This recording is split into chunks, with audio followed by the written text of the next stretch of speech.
자, 오늘 성경 창세기 2장 8절부터 17절까지 말씀입니다. 창세기 2장 8절부터 17절. 여호와 하나님이 동방의 에덴에 동산을 창설하시고 그 지으신 사람을 거기 두시니라.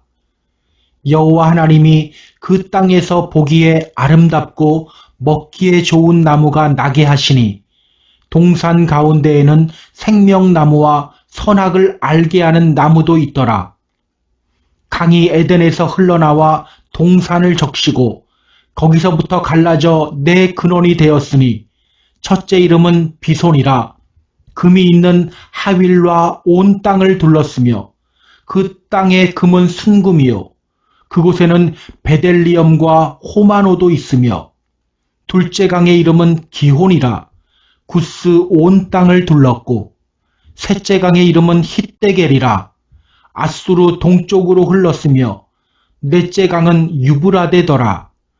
여호와 하나님이 그 사람을 이끌어 에덴 동산에 두어 그것을 경작하며 지키게 하시고 여호와 하나님이 그 사람에게 명령하여 이르시되 동산 각종 나무의 열매는 내가 임의로 먹되 선악을 알게 하는 나무의 열매는 먹지 말라. 내가 먹는 날에는 반드시 죽으리라 하시니라. 아멘. 지금까지 우리는요, 하나님의 천지 창조 과정을 살펴보았습니다. 하나님은 흑암과 혼돈과 공허의 세상에 생명을 품으셨어요. 그리고 흑암의 빛을, 혼돈의 질서를, 또 공허를 채우셨습니다. 그 다음에 하나님이 하신 일이 뭐죠? 모든 일에서 손을 떼고 푹 쉬셨나요? 18세기 계몽주의 시대 때 나온 철학사상 중에요, 이신론이라는 것이 있어요. 이신론자들은요, 이렇게 주장해요. 하나님이 이 세상을 창조하셨다. 하지만 창조 후에 하나님은 이 세상에 전혀 개입하지 않는다. 하나님이 이 세상을 창조하셨지만 창조 후에 전혀 이 세상에 개입하지 않는다. 과연 그럴까요? 지난 주일 우리는 계속해서 일하시는 하나님의 모습을 살펴봤어요. 창세기 2장 3절은 말합니다. 하나님이 그 일곱째 날을 복되게 하사 거룩하게 하셨으니. 우리 하나님은요, 세상을 창조하신 후 그냥 내버려 두지 않았어요. 일곱째 날을 복되게 하시고 거룩하게 하셨어요. 그리고 그 일곱째 날에는 이런 표현이 없죠. 저녁이 되고 아침이 되니 이는 일곱째 날이라. 이런 표현이 없어요. 이것이 무엇을 의미합니까? 하나님은 지금도 일하시고 계신다는 겁니다. 하나님은 지금도 일하시고 계신다. 예수님도 말씀하셨죠. 안식일에 38년 된 중풍병자 고쳤다고 시비 거는 사람들을 향해서 말씀하셨어요. 내 아버지께서 이제까지 일하시니 나도 일한다. 내 아버지께서 이제까지 일하시니 나도 일한다. 기억하세요. 알파와 오메가 되신 우리 하나님은 지금도 이 세상을 향해 일하고 계십니다. 우리의 구원을 시작하시고 우리 구원의 완성을 위해서 지금 이 시간에도 일하시고 계십니다. 우리는 계속해서 넘어지지만 하나님은 우리를 포기하지 않으시고 계속해서 다시 일으켜 세워주십니다. 그렇게 우리를 구원의 날에 합당한 사람으로 만들어 가십니다. 사실 오늘날에도요, 이신론자들이 있어요. 많습니다. 하나님의 존재를 인정하긴 해요. 그러나 하나님 없는 것처럼 살아가요. 말씀 앞에 온전히 무릎 꿇지 않고 자기 감정 따라 살아가요. 믿음의 성도로서 구별된 삶을 살지 않고 세상에 휩쓸린 채 세상이 이끄는 대로 자기 몸을 맡겨버려요. 그러니까 여러분, 하나님의 존재를 믿는다고 다 믿는 것이 아닙니다. 물론 말로는 자신들이 이신론자라고 하지는 않아요. 그러나 이신론자의 모습으로 살아가요. 아주 조심하고 경계해야 할 우리의 모습입니다. 오늘 우리는요, 하나님이 에덴 동산을 창설하시는 장면을 함께 볼 겁니다. 여러분, 에덴 동산은 과연 어떤 곳이었을까요? 하나님이 에덴 동산을 창설하신 이 이야기를 통해서 성경이 우리 믿음의 성도들에게 전하는 메시지는 과연 무엇일까요? 오늘 본문을 통해서 함께 살펴보도록 하겠습니다. 오늘 본문으로 들어가기 전에요, 먼저 풀어야 할 문제가 하나 있어요. 우리가 먼저 풀어야 할 문제. 자, 창세기 2장 4절 보세요. 창세기 2장 4절은 이렇게 시작합니다. 이것이 천지가 창조될 때의 하늘과 땅의 내력이니. 이것이 천지가 창조될 때의 하늘과 땅의 내력이다. 창세기 1장 1절에서는 뭐라고 말했죠? 태초에 하나님이 천지를 창조하시니라. 그리고 천지 창조 과정을 우리에게 설명했어요. 그런데 창세기 2장 4절에서 또 이렇게 말해요. 이것이 천지가 창조될 때의 하늘과 땅의 내력이다. 성경이요, 또 다른 창조 기사를 시작하고 있는 것처럼 보입니다. 이상하죠? 이것을 우리가 어떻게 이해해야 할까요? 이것 때문에 어떤 신학자들은 이렇게 주장해요. 이것이 바로 모세가 창세기를 기록한 것이 아니라는 증거다. 모세가 창세기 기록한 것이 아니래요.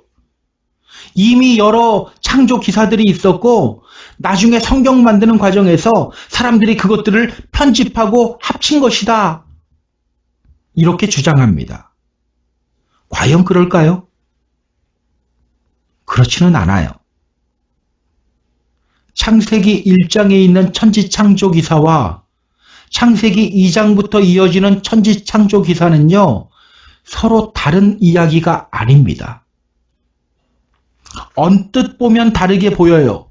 하지만 하나의 이야기예요. 여러분의 이해를 돕기 위해서 제가 예를 하나 들어볼게요. 지난 한 주간 저는 참 좋은 시간을 가졌어요. 잘 들으세요.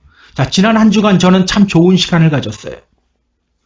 월요일에는 한 주간 동안 새벽에 살펴볼 로마서를 공부했고요.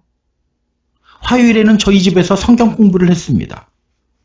수요일에는 월요일에 마치지 못한 로마서를 조금 더 살펴봤고요. 목요일과 금요일에는 주일 설교 준비를 했어요.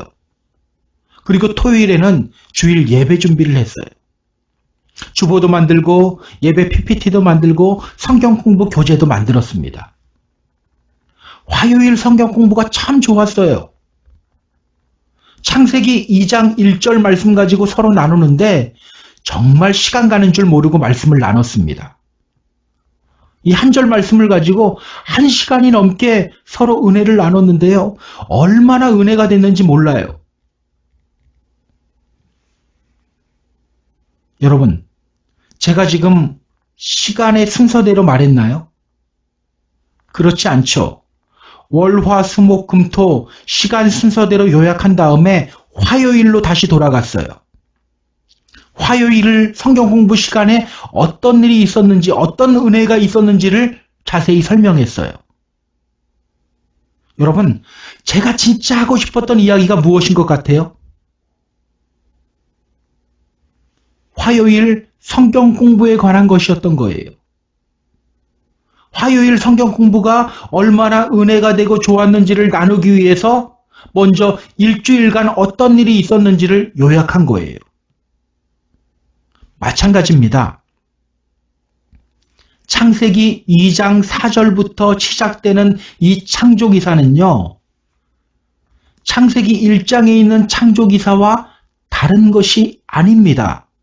사실은 이 이야기를 하기 위해서 창조 과정을 먼저 시간 순서대로 요약한 거예요.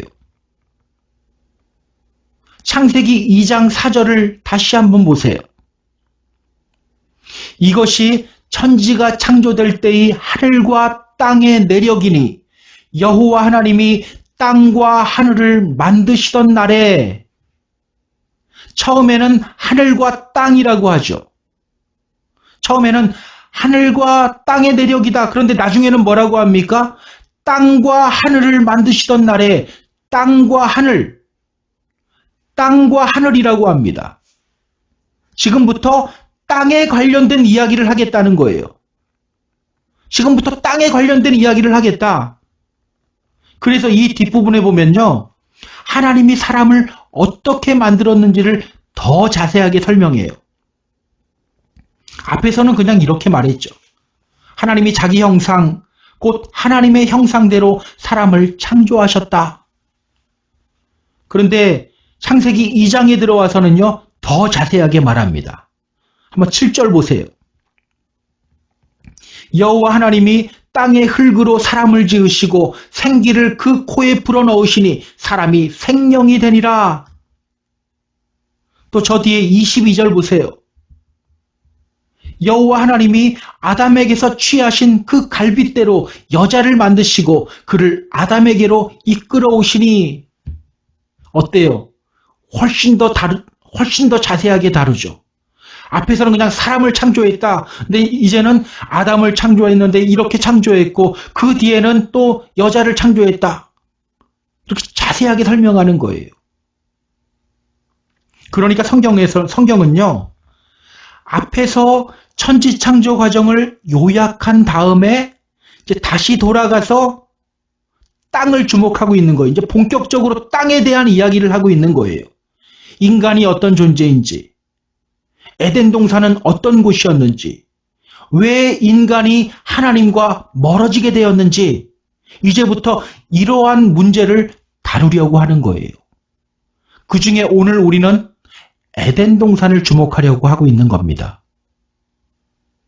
자, 여기까지 이해가 되세요?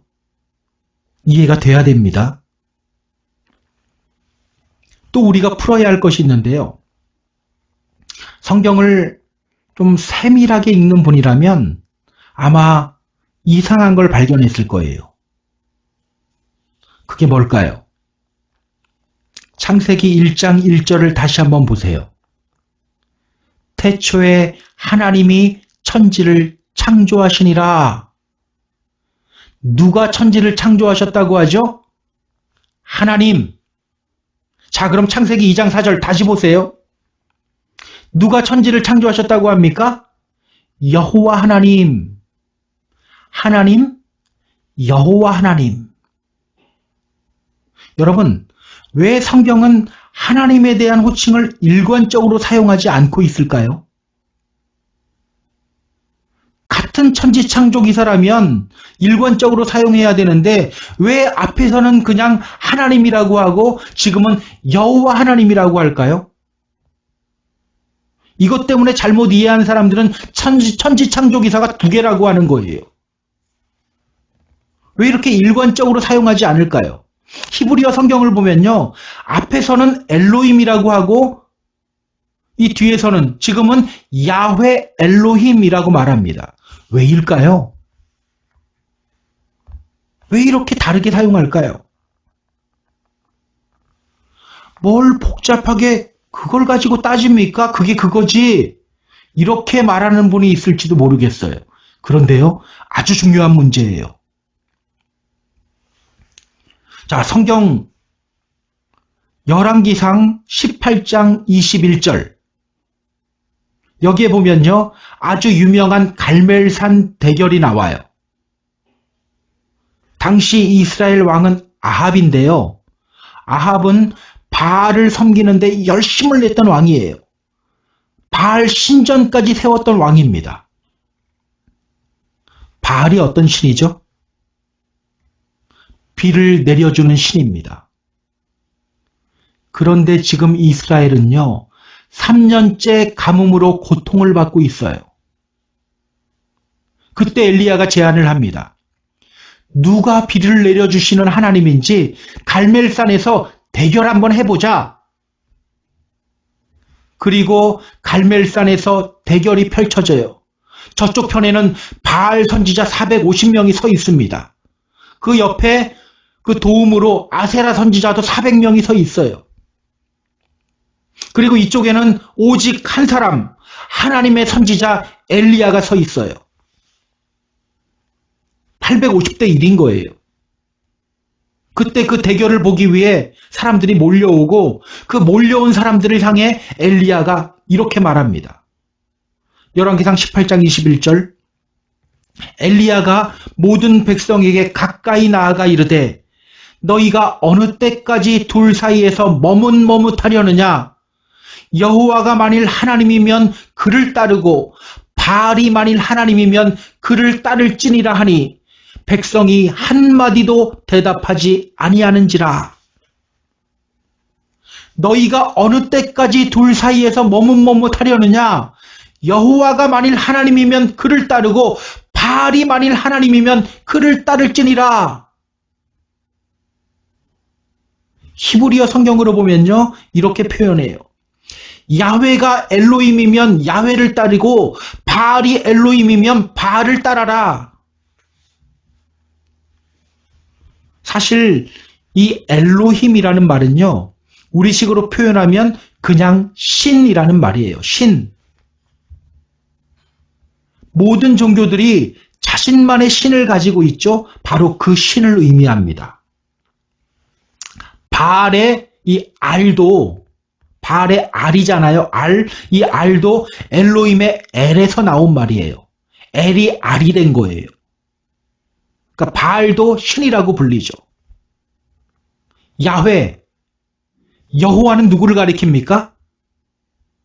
이스라엘의 하나님을 가리킵니다. 그렇다면 여러분, 성경이 이제부터 하나님을 표현할 때 여호와 하나님이라고 표현하는 이유가 뭡니까?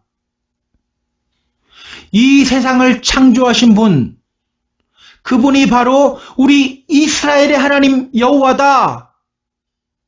바로 이것을 강조하려고 하는 거예요. 이 세상을 창조하신 분이 바로 우리 이스라엘의 하나님 여호와다. 여러분 여기까지도 이해가 되시죠? 되어야 합니다. 자, 그럼 이제부터 에덴 동산에 대해서 살펴보도록 할게요. 에덴 동산이 어떤 곳인지, 에덴 동산이 우리에게 주는 의미가 무엇인지 우리가 이것을 중심으로 살펴볼 겁니다. 자, 여러분, 에덴 동산은 어떤 곳이었을까요? 에덴 동산은 어떤 곳이었을까? 보통 에덴 동산을 비유할 때 파라다이스, 낙원에 많이 비유합니다. 그렇다면 여러분, 성경은 에덴 동산을 어떤 곳으로 묘사하고 있을까요? 자, 우리 8절 보시기 바랍니다. 자, 8절. 여호와 하나님이 동방의 에덴에 동산을 창설하시고 그 지으신 사람을 거기 두시니라. 여호와 하나님이 동방의 에덴에 동산을 창설하시고 그 지으신 사람을 거기 두시니라. 오늘 성경은 말합니다. 여호와 하나님이 에덴 동산을 창설하셨다. 여호와 하나님이 에덴 동산을 창설하셨다. 먼저 창설하다라는 단어를 주목해야 합니다. 창설하다 무슨 뜻이죠? 창설하다. 우리는 보통 found, 설립하다의 의미로 생각해요. 그런데 히브리어 성경을 보면요. 조금 다른 의미예요. 나타라는 단어를 사용합니다. 나타. 이 단어는요, 이런 뜻이에요. 땅에 고정시켜서 똑바로 세우다. 땅에 고정시켜서 똑바로 세우다. 그래서 영어 성경은 plant, 심다라는 단어를 사용하고 있는 거예요. 또 우리가 주목해야 할 단어가 있는데요. 하나님이 에덴 동산을 어디에 세우셨다고 합니까? 동방의 에덴에 동산을 창설하시고, 동방의 에덴, 동서남북 중 어느 방향입니까? 동쪽. 자, 이것이 무엇을 의미할까요? 자, 여러분, 땅에 고정시켜서 세우고 또 동쪽과 연관된 것, 이게 뭐가 있을까요? 땅에 고정시켜서 세우고 동쪽과 연관된 것. 바로 성막이에요. 성막. 이스라엘이 광야에서 하나님을 예배했던 곳. 바로 성막. 성막, 일종의 천막이죠. 땅에 고정시켜서 세웁니다. 성막문이 어디에 있죠? 동쪽에 있어요. 이 성막이 나중에 무엇으로 바뀝니까? 성전으로 바뀌죠. 그래서 성전문도 동쪽에 있었어요. 그렇다면 여러분, 성경은 에덴을 무엇으로 보고 있는 거예요? 하나님의 성막, 하나님의 성전으로 보고 있는 겁니다. 하나님의 성막, 하나님의 성전. 기억하시기 바랍니다. 에덴은요, 단순히 파라다이스가 아니에요. 낙원이 아니에요. 하나님의 성막이요, 하나님의 성전입니다. 성경을 보면요, 이 에덴을 하나님의 성막이나 하나님의 성전으로 해석한 곳이 아주 많아요. 예를 들어 볼까요? 에스겔 47장을 보면요, 에스겔이 환상 중에 성전으로부터 물이 막 흘러내리는 광경을 봅니다. 제가 에스겔서 47장 1절을 읽어볼게요. 여러분 잘 들어보세요. 그가 나를 데리고 성전 문에 이르시니 성전의 앞면이 동쪽을 향하였는데 그 문지방 밑에서 물이 나와 동쪽으로 흐르다가 성전 오른쪽 제단 남쪽으로 흘러내리더라. 자, 성전에서 물이 막 흘러내리는 걸 봤어요. 자, 오늘 보면 10절 보세요. 자, 오늘 보면 10절. 강이 에덴에서 흘러나와 동산을 적시고 거기서부터 갈라져 내 근원이 되었으니. 어때요? 똑같은 장면에 연출되죠. 똑같은 장면에 연출돼요. 그래서 에덴은 하나님의 성막이요 성전인 거예요. 그렇다면 여러분, 하나님의 성막과 성전은 어떤 곳입니까? 하나님의 성막과 성전, 이곳이 어떤 곳이에요? 모세가 하나님의 명령대로 성막 다 지었을 때 어떤 일이 일어났었다고 성경이 말하죠? 출애굽기 40장 34절은요 이렇게 말해요. 구름이 회막에 덮이고 여호와의 영광이 성막에 충만하매. 솔로몬이 성전 완공을 다 끝내고 봉헌기도 마쳤을 때 또 어떤 일이 일어났죠? 역대하 7장 1절은 말합니다. 여호와의 영광이 그 성전에 가득하니. 이렇게 성막과 성전은요, 하나님이 임재하시는 곳이고요, 하나님을 예배하는 곳이고요, 하나님과 인간이 만나는 장소예요. 에덴 동산이 바로 그런 곳이었다는 거예요. 하나님과 인간이 만나는 장소. 그래서 저 뒤에 보면요, 하나님이 동산 위를 거니시면서 아담 부르시는 거예요. 아담아, 아담아. 이렇게 에덴은요, 하나님과 인간이 만나는 성막이요, 성전이었어요. 사도 요한도요, 에덴을 하나님의 장막이요, 하나님과 함께하는 장소로 봅니다. 요한계시록 21장 3절 4절. 내가 들으니 보좌에서 큰 음성이 나서 이르되 보라, 하나님의 장막이 사람들과 함께 있음에 하나님이 그들과 함께 계시리니 그들은 하나님의 백성이 되고 하나님은 친히 그들과 함께 계셔서 모든 눈물을 그 눈에서 닦아주시니 다시는 사망이 없고 애통하는 것이나 곡하는 것이나 아픈 것이 다시 있지 아니하리니 처음 것들이 다 지나갔음이러라. 자, 창세기는 요한계시록과 많이 짝을 이룬다고 했죠. 요한계시록 마지막 부분을 보면요, 에덴 동산이 회복된 장면을 우리에게 보여줘요. 요한계시록에서는 그 회복된 에덴 동산을 새하늘과 새 땅이라고 부릅니다. 자, 요한은 그 새하늘과 새 땅을 어떤 장소로 묘사하고 있습니까? 하나님의 장막이 사람들과 함께 있음에 하나님의 장막으로 묘사하죠. 자, 또 어떤 장소로 묘사합니까? 하나님이 그들과 함께 계시리니 하나님과 함께 교제하는 장소로 묘사해요. 여러분, 다시 한번 말씀드립니다. 에덴 동산은요, 단순히 낙원만을 의미하지 않아요. 파라다이스만을 의미하지 않아요. 하나님의 성막, 하나님의 성전을 의미하고요, 하나님과 함께 교제하는 장소를 의미합니다. 그렇다면 여러분, 최초의 인간인 아담은 에덴 동산에서 어떤 존재였을까요? 아담은 에덴 동산에서 어떤 존재였을까? 자, 오늘 본문 8절을 계속해서 보면요, 이렇게 말합니다. 그 지으신 사람을 거기 두시니라. 그 지으신 사람을 거기 두시니라. 하나님의 성전인 에덴 동산을 세우신 후 하나님은 아담을 그곳에 두었다고 말해요.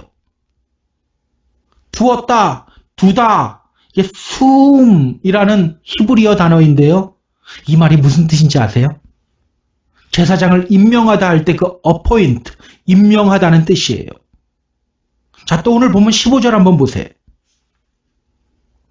여호와 하나님이 그 사람을 이끌어 에덴 동산에 두어 그것을 경작하며 지키게 하시고, 자, 둔 다음에는 어떻게 해요? 경작하게 하셔요. 경작하다, 아바드라는 히브리어 단어인데요. 이 말이 섬기다, 예배하다는 뜻이에요. 그렇다면 여러분, 최초의 인간인 아담은 어떤 존재였습니까? 에덴 동산의 왕이요, 또한 제사장이었어요.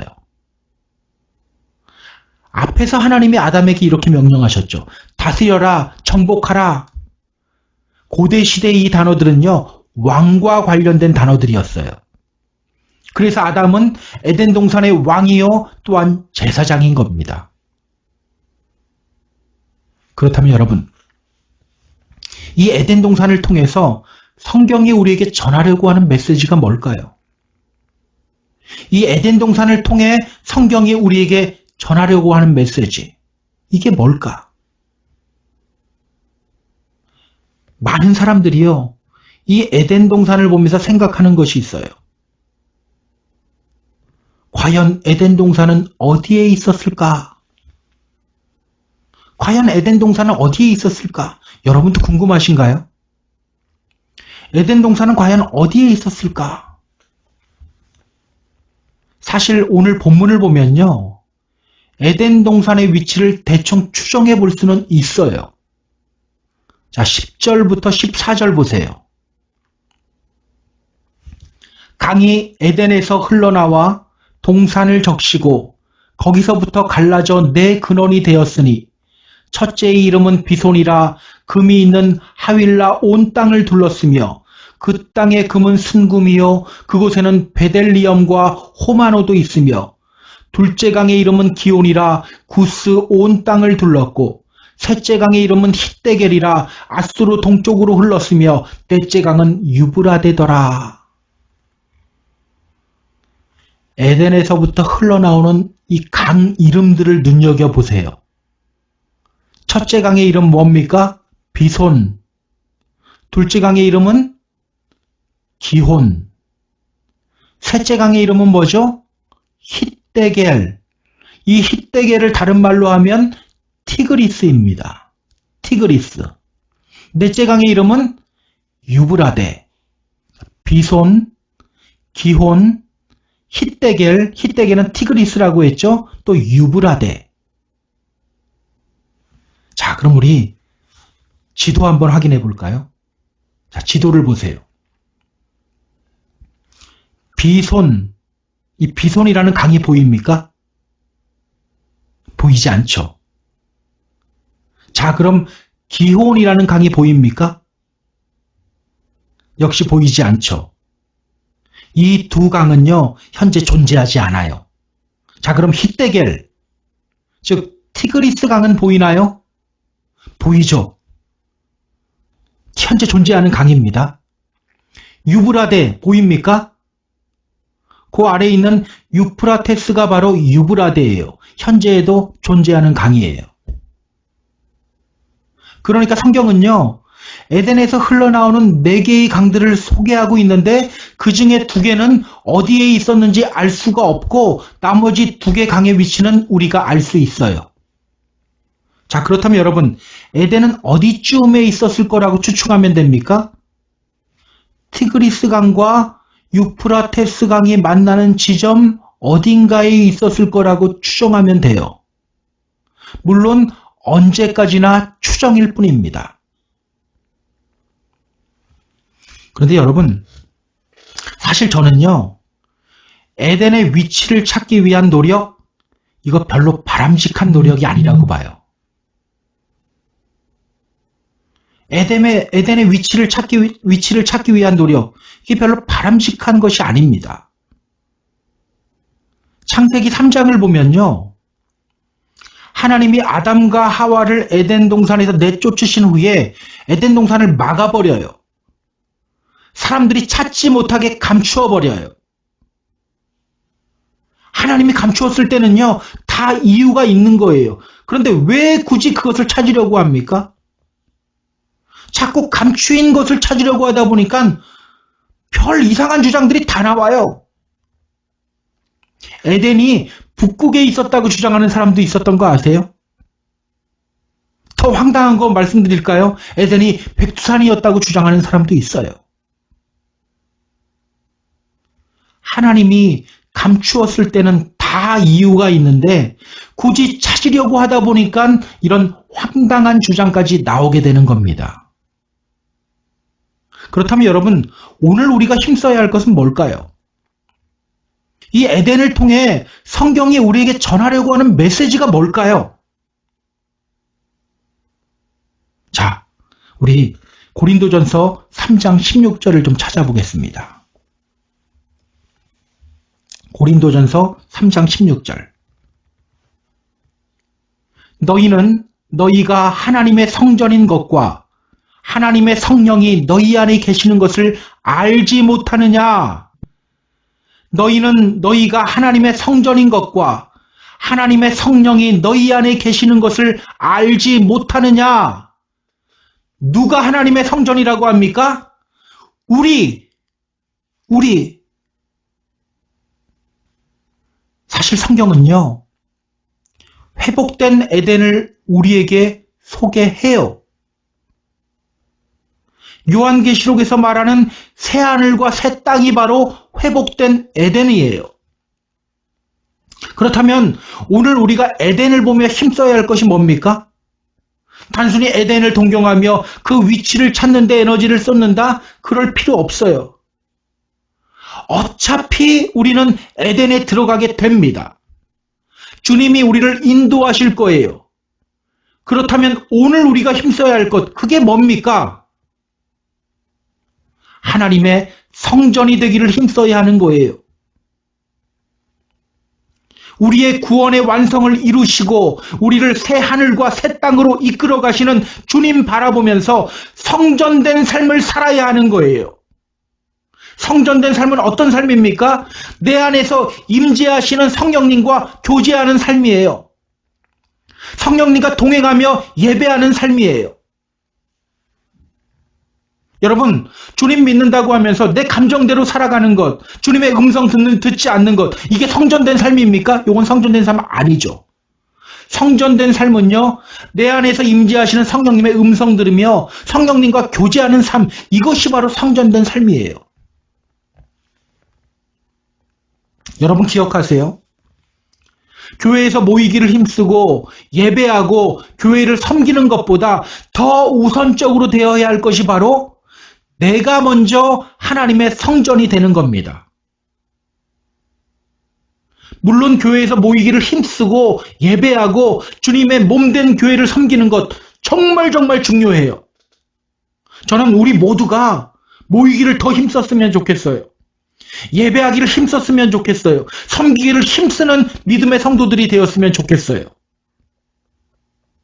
그런데요, 그것보다 우선이 되어야 할 것이 바로 내가 먼저 하나님의 성전이 되는 겁니다. 내가 먼저. 엄밀히 말하면요, 교회는 성전이 아니에요. 우리는 자꾸 성전 건축 이런 말 하는데요. 교회 건물이 성전이라고 합니까? 누가 성전이라고 합니까? 잘못된 개념이에요. 교회, 에클레시아라는 말은요, 부르심을 받은 사람들의 모임이라는 뜻이에요. 사람이 교회입니다. 때문에 오늘 우리가 힘써야 할 것은요, 내가 먼저 하나님의 성전이 되는 거예요. 내가 먼저 하나님의 음성을 들으며 교제를 나눠야 하고요. 내 안에서 참된 예배가 먼저 이루어져야 합니다. 이것이 없이 교회 공동체를 먼저 섬기려고 하다 보니까 말썽이 생기고 문제가 일어나는 거예요. 이것이 없이 교회 공동체를 섬기려고 하다 보니까 교회 안에서 시기와 질투와 다툼이 일어나게 되는 거예요. 오늘 우리는 어떻습니까? 오늘 여러분의 마음이 성전이 되고 있나요? 하나님을 예배하는 장소가 되고 있나요? 왕 같은 제사장 역할을 잘 감당하고 있습니까? 주님의 이름으로 부탁드립니다. 먼저 하나님의 성전이 되기를 힘쓰시기 바랍니다. 그때 내 기분 따라 살아가지 마시고 하나님의 음성 들으며 하나님과 교제하시기 바랍니다. 이것이 바로 에덴을 통해 성경이 우리에게 전하는 메시지입니다. 자, 말씀을 정리할게요. 에덴은 하나님이 임재하시고 하나님과 사람이 만나는 장소인 성전을 의미합니다. 아담을 에덴 동산의 왕이요 제사장으로 세우신 하나님은 오늘 우리들을 향해서도 말씀하고 계십니다. 너는 왕 같은 제사장이다.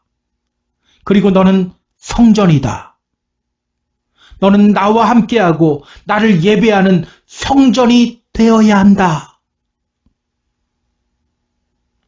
우리 사랑하는 펜사콜라 한인교회 성도 여러분, 우리가 부르는 찬양 중에 이런 찬양이 있죠. 아무도 예배하지 않는 그곳에서 주를 예배하리라. 내가 밟는 모든 땅 주를 예배하게 하소서. 주님의 이름으로 부탁드립니다. 우리 주님은 지금도 우리 안에서 역사하고 계십니다.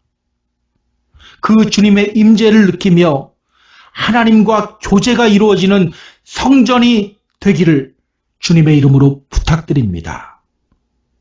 여러분 안에서 예배가 일어나게 되기를 주님의 안에서 소망합니다. 그러므로 말미암아 에덴의 회복을 경험하고 새하늘과 새 땅에서 하나님과 함께 영생하는 복을 누리게 되는 저와 여러분이 다 되기를 주님의 이름으로 축복합니다. 축복합니다.